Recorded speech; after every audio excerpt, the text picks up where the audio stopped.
Aparna Sen was a successful actress before she turned to film direction.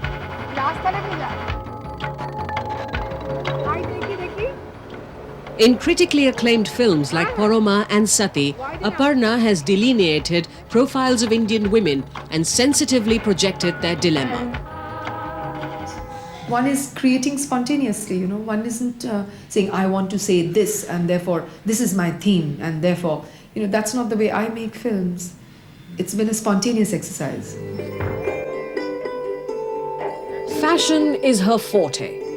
Still in her 20s, Ritu Berry has carved a niche for herself in the world of haute couture.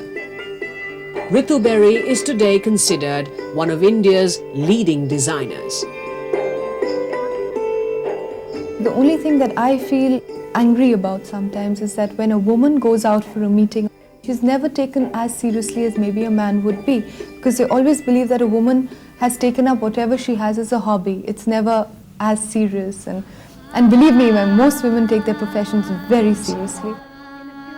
Arundhati Roy is only 37, and with her debut book, written in English, The God of Small Things, she has become an international celebrity, winning the 1997 Booker Prize.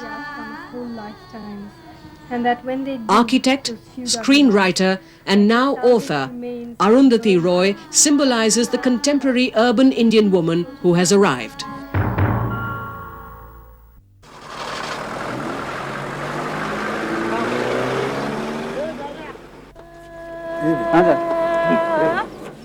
There are actresses like Shabana Azmi, today a member of parliament, who has used her celebrity status to fight for urban issues.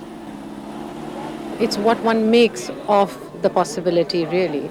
But I do hope that, although I believe that I do not have any magic wand with which things are going to